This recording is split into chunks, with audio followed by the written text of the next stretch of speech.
Hey guys, I'm the Penguin Knight, and today I'm going to be showing you my newly crafted 5-color Birds Tribal EDH deck. At its core, it's a Bant Birds deck, and then it splashes for the red and black.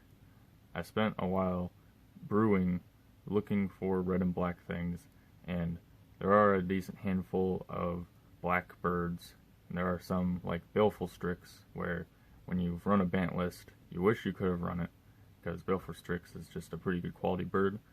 And then there are some just new things that have come out.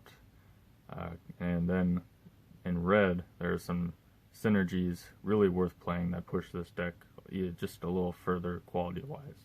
But it is still a birds deck. Not a very powerful EDH deck. This is just a passion project for me. I just really excited to have it together. So basically, the idea of any birds deck typically is going to be to resolve a bunch of birds and then have some coastal piracy type effects where you get to attack with a lot of birds and just draw a lot of cards off of them. Harder to block because they all have flying. And then you have anthems, whether it be like a creature that just gives boosts to birds, or you have enchantments, artifacts. And some are more potent than others, but if you don't get the best sort of anthems, then you can still kind of combine, mix and match. Morophon is just a guaranteed anthem as well that you just always have access to. So you play a bunch of birds, and then you can at least rely on like turn 6 or 7. You could just drop Morophon to boost what you have on board. So the theme is pretty strictly followed. I'm not trying to have it be a birds deck that top ends at Craterhoof Behemoth, or something that's just not birds related. We'll start with the utility lands. I focused on having them draw me cards. We got Seaside Haven, pretty much the staple birds land. We got Windbrisk Heights for the hideaway, Desolate Lighthouse for the loot effect, and Castle Lochwain to draw a card and lose a chunk of life a lot of the time. And for the gold lands, we got Path of Ancestry, good in tribal decks, Forbidden Orchard, Reflecting Pool, and Command Tower. There's a decent amount of different basics you can choose from that have bird art in them. These are my, basic lands of choice. So this is my plains that I like. Run 3 of them. Then we got my island.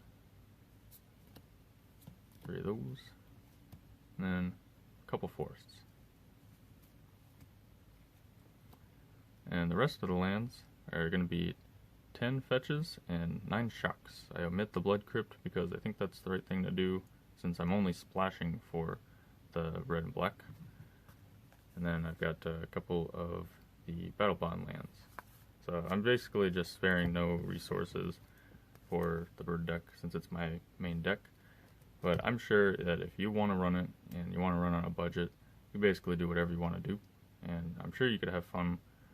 It doesn't help the bird deck to have a lot of things come into play tapped. Kind of want to hit your land drops. At the same time, it's just depends who you're playing with and what you want to do. So it could just be fun all the same. So we'll move on to the ramp. I'll also go over just stuff that draws cards or searches your deck in general here.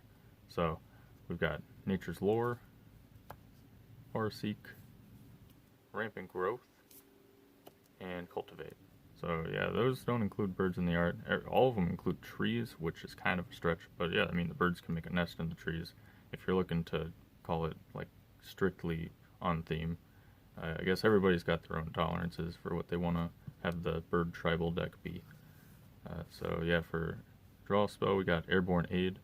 It's could get you a lot of cards, but it doesn't need the board to be set up. Then we got Winged Words, just basically going to be 2 mana, draw 2 cards. And then we got Idyllic Tutor as a nice big bird. The newest start doesn't have a bird in it, but yeah, some cards just were given the, luck to have a nice bird in the art. So we'll be able to search for an enchantment and put it in our hands. Now we'll go over all of the removal and interaction that I've got in the deck. So we've got the Swan Song as like I think our only counter spell. Then we've got the Bird Art Swords to Plowshares. Really fortunate to have such a staple, just to have a bird in the art. As well as Path to Exile. He's turning into feathers if you look closely, so that's nice. We got Broken Bond. Sucks that it's at sorcery speed, but yeah, we can destroy an artifact enchantment, and if we have spare lands in hand, we'll get to just put that on the field. And we got the Disenchant, and I believe that's a bird. I mean, you can tell me if it's not, but I'm pretty sure that's a bird. Alright, so here is some cool stuff. So running red lets you run some earthquake type effects, where it's like just a one-sided board wipe. So you just get to pay an X and just kill a lot of stuff that doesn't have flying. So these are just the board wipes we run. Doesn't have birds in the art, doesn't talk about birds, but you could call it kind of a tangentially related thing with the flying theme. But of course, if you're going to be really strict on your birds deck, I can see why you might not want to run these. But for my taste, I'm happy to have them. These are my instant and sorceries that produce bird tokens. Got Flurry of Wings, Battle Screech, Beck and Call, Migratory Route, and we got Ordered Migration. This one is one that you may have seen if you've built a Azorius or Bant list, and you go, well, I can't run that because I'm only going to get 2 birds for 5 mana, or 3 birds for 5 mana. Well, we get 5 birds for 5 mana in the 5-color list. It's kind of one of the selling points of the deck. By itself, it's not that big a deal, but I'm pretty excited that after all this time, Ordered Migration finally finds a really valued spot in Bird Tribal. So I've got a quick thing to say about artifacts, which is I think they're probably the easiest thing to justify in any Bird Tribal deck, because birds like shiny things. So you could probably see somebody justifying some really degenerate, maybe combo pieces. All I'm really trying to do here is run a few staples, especially because we're in a 5-color deck. So Soul Ring, it's hard not to run Soul Ring. It's just a good card. Everybody runs it. Arcane Signet, Commander Sphere, and Lightning Greaves. I've got Bird Soldiers, so that's my justification for Lightning Greaves. But otherwise, also they're shiny. But then we got Urza's Incubator, Door of Destinies, one of our win conditions, and Coat of Arms, our most potent win condition. We don't have any way to search these out, but we do draw a ton of cards if we get going. These are the enchantments that I run. I've got Kurtar's Desire, pretty lukewarm effect, but probably the most flavorful art in the whole deck. So I'll probably be keeping this card in for a long time to come. Then I got Soulcatcher's Eyrie, an Anthem effect where if they board wipe you or a lot of your birds die in any other way and they don't take care of this enchantment, you'll be able to swing in for a lot of damage later on. Then we got Coastal Piracy, draw a lot of cards. Reconnaissance Mission, just another Coastal Piracy, and then Kindred Discovery's Coastal Piracy on steroids. Then there's Revenge of Ravens. In all of my time I spent looking for all sorts of cards, I actually only found this card today, because it just has ravens in the name, but the effect doesn't deal with flyers or birds or anything. But it's a pretty neat effect to have in the deck. It's going to be able to deter your opponents from swinging in with like a really like wide strategy, I guess. And yeah, so I think it's decent enough to include in the deck, and I really do like that art. Here are my creatures. I run 29 of them. We got Birds of Paradise, Judge's Familiar. Feels a bit cheap running a card this strong, but Stormcrow is technically a bird, so we will include it. Then we got Pride of the Clouds, Skycat Sovereign, Baleful Strix, Owl Familiar, Augury, Cartographer's Hawk, Soraya the Falconer, Nimble Obstructionist, Empyrean Eagle, Derevi.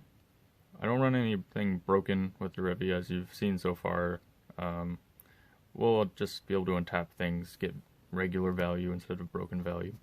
And then we've got Keeper of the Nine Gales, Soaring Show-Off, Cloud Chaser Kestrel, Warden of Evos the Idol, Lieutenant Kurtar, Aven Mind Sensor, Mist Raven, Amiria Angel, and then Atla Polani Nest Tender.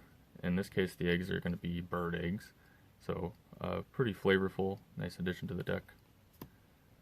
We got Messenger Falcons, Cathardia Revenant, being able to just cascade. Teshar Ancestor's Apostle, Kangi, Murder of Crows, Aven Brigadier, and a non-bird here, just kind of flying related, so being able to give Indestructible. And that's the deck. Thanks for watching. I'd definitely like to see comments about your bird decks, any ideas you've got for me, or just any cool, wacky tribal deck. Hope you have a nice day.